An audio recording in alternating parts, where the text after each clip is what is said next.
Assalamualaikum warahmatullahi wabarakatuh. Perkenalkan, nama saya Andi Khwazin Mubarak, NPM 2020-02-0007 dari Teknik Informatika kelas TI 3A STIMIK Handayani Makassar. Di video kali ini saya akan membahas materi sistem operasi komputer. Penasaran? Yuk simak video ini sampai habis. Yang pertama yang akan kita bahas adalah pengertian sistem operasi komputer.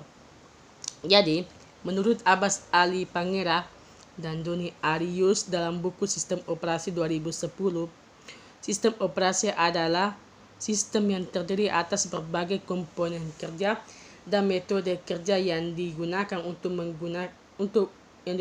memerintah serta menjalankan perangkat yang dimilikinya agar sesuai dengan yang diinginkan.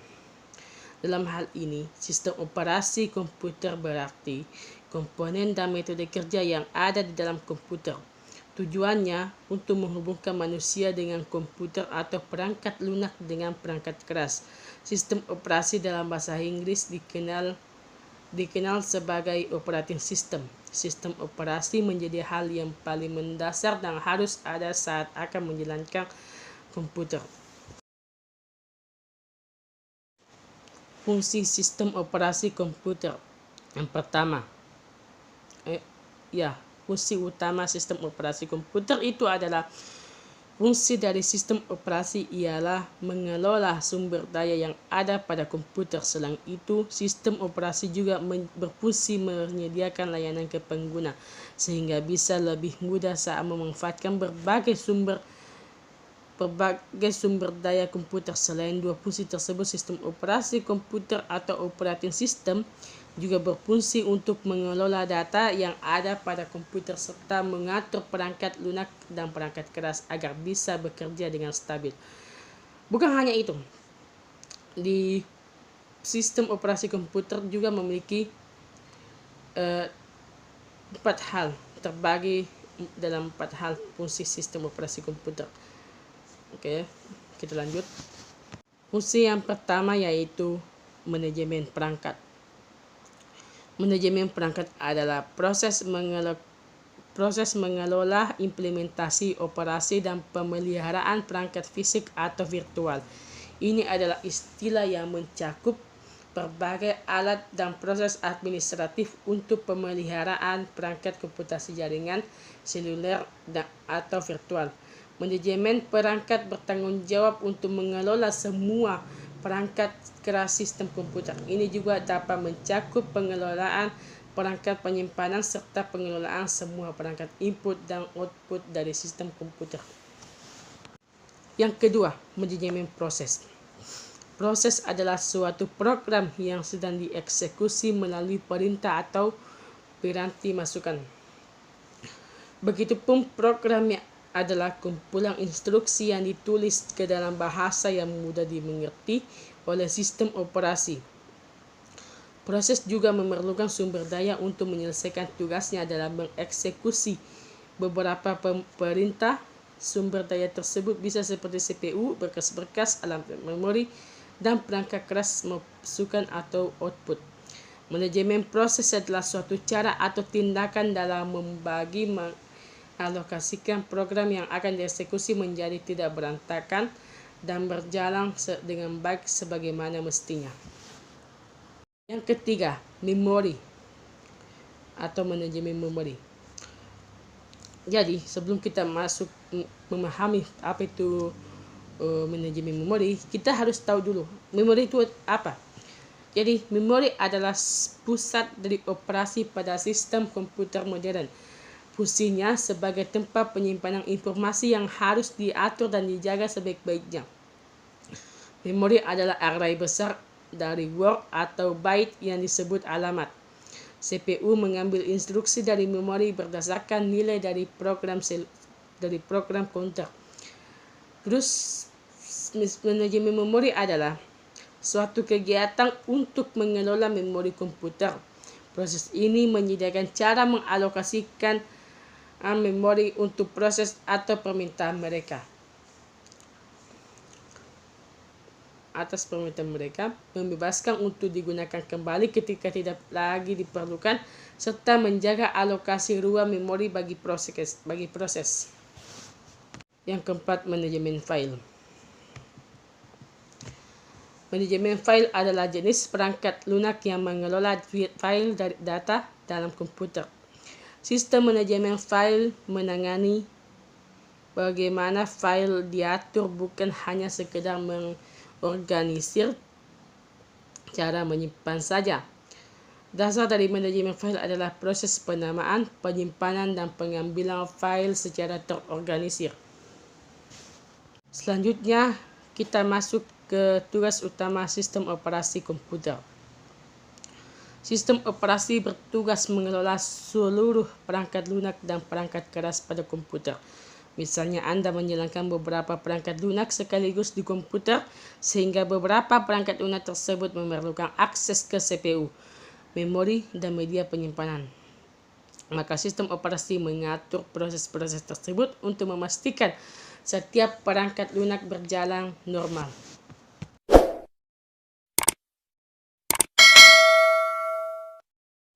Macam-macam sistem operasi komputer. Sistem operasi komputer yang paling umum digunakan yaitu Microsoft Windows, Mac OS, Linux. Sistem operasi modern telah menggunakan antarmuka berbasis GUI, Graphical User Interface, bukan lagi CLI, Command Line Interface, yaitu menampilkan semua informasi pada komputer dengan menggunakan kombinasi grafis dan teks.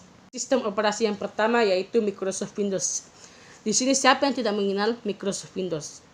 Kebanyakan orang memakai Microsoft Windows di laptopnya. Jadi, Microsoft ini diciptakan sistem operasi Windows pada pertengahan tahun 1980. Pada tahun 1980-an. Sampai hari ini sudah terdapat banyak sekali versi Windows. Tetapi versi-versi yang terbaru, yang baru-baru dikeluarkan oleh Windows adalah versi Windows 11. Tapi saat ini versi Windows 10 masih banyak digunakan oleh orang-orang. Sistem operasi Windows telah berevolusi dari MS-DOS, sebuah sistem operasi yang berbasis modus teks dan command line. Windows versi pertama yaitu Windows Graphic Environment 1.0 diperkenalkan oleh 10 November 1983, di mana harga Windows 10 yang versi Home yaitu $119,99 dan versi Pro-nya $199,99. Operasi yang kedua, Mac-OS. Sistem operasi ini adalah sistem operasi yang lama. Ini yang pertama. MS-DOS atau Disk Operating System merupakan sistem operasi yang paling lama. Tampilannya berbeda dengan sistem operasi komputer saat ini, karena pemberian instruksinya dilakukan lewat tulisan. Kelebihan utama dari MS-DOS ialah tidak banyak menghabiskan memori komputer. Namun, kelemahannya ialah instruksi diberikan lewat tulisan dan tidak ada grafisnya sama sekali. Sistem operasi yang ketiga, Mac OS. Mac OS atau Macintosh yang sebelumnya disebut Mac OS X adalah sistem operasi yang dibuat oleh Apple. Sistem operasi ini sudah terpasang pada semua komputer Macintosh atau disebut komputer Mac atau MacBook.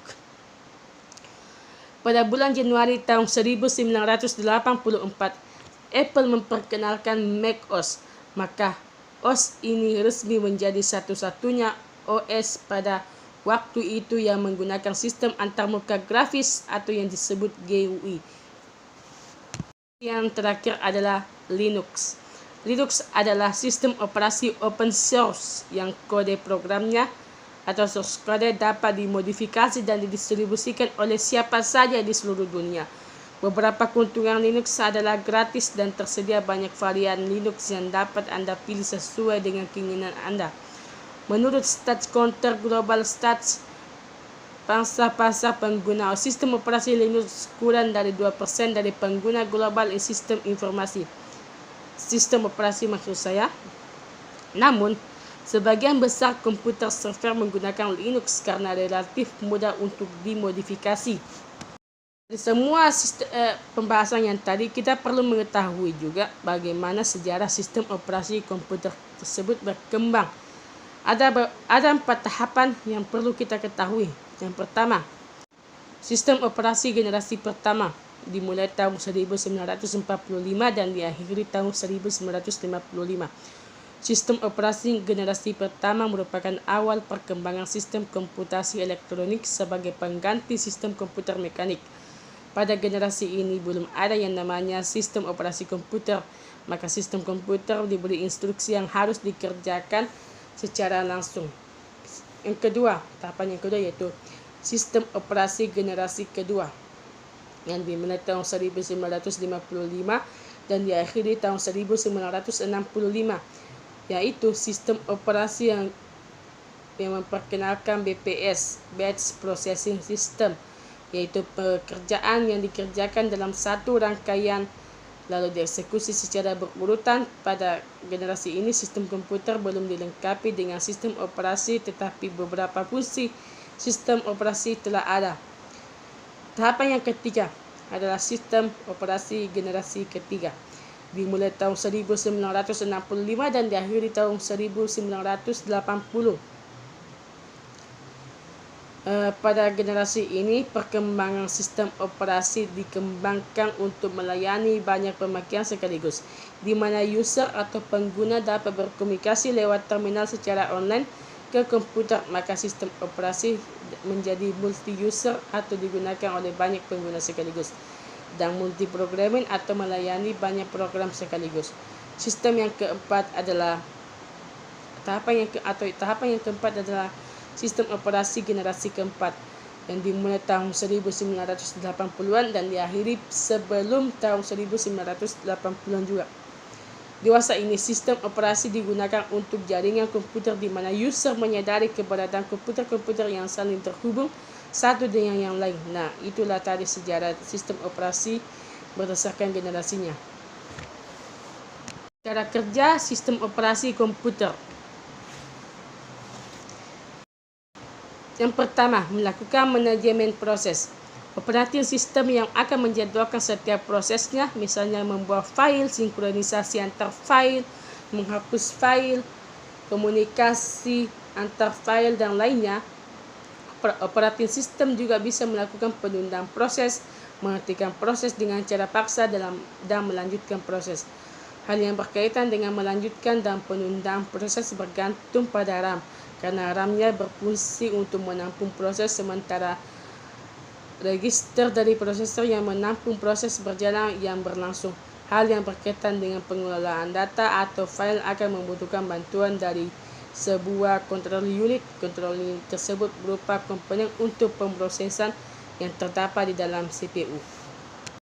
Yang kedua, manajemen pada memori utama. Operating system harus mampu mengatur dan mengalokasikan jumlah dari memori yang dibutuhkan oleh perangkat, serta alamat lokasi dari memori yang dibutuhkan untuk menampung proses. Apabila suatu OS tidak bisa melakukan hal tersebut, maka akan terjadi proses tumpang tindih sehingga perangkat akan error, atau hanya dikarenakan memori tidak akan cukup untuk menampung banyaknya beban proses. Yang ketiga, manajemen file. Dalam manajemen file ada 4 bagian terpenting, yaitu menulis file, tulis data, salin atau tempel data, menyimpan file, membuka file, dan menghapus file. Manajemen pada sistem input dan output. Operating system yang harus mampu melakukan pengelolaan suatu input atau memasukkan data dan output atau menggunakan data. Data input merupakan data yang diberikan oleh user melalui mouse, keyboard atau perangkat lainnya. Sedangkan data output misalnya penampungan data atau buffering, penjadwalan data, dan scheduling. Meletakkan pekerjaan pada buffer atau spooling, serta mengalokasikan driver ke hardware yang terhubung ke perangkat CPU. Yang kelima ini adalah manajemen pada penyimpanan sekunder. Penyimpanan sekunder berhubungan dengan media penyimpanan sekunder, berbeda dengan media utama, misalnya hard disk, DVD, SSD, USB, flash disk, dan lain-lain. Umumnya, file atau data yang dibuat akan disimpan oleh aplikasi komputer pada penyimpanan media sekunder. Media penyimpanan primer sifatnya terbatas dan sementara. iOS juga melakukan berbagai perantara data atau file yang ingin disimpan pada media penyimpanan sekunder dengan berdasarkan beberapa aspek seperti optimalisasi, efisiensi, dan security.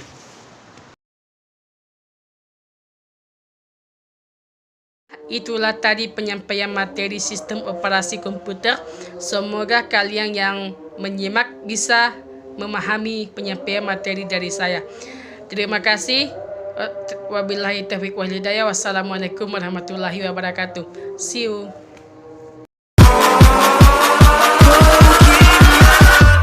Catch 'em all.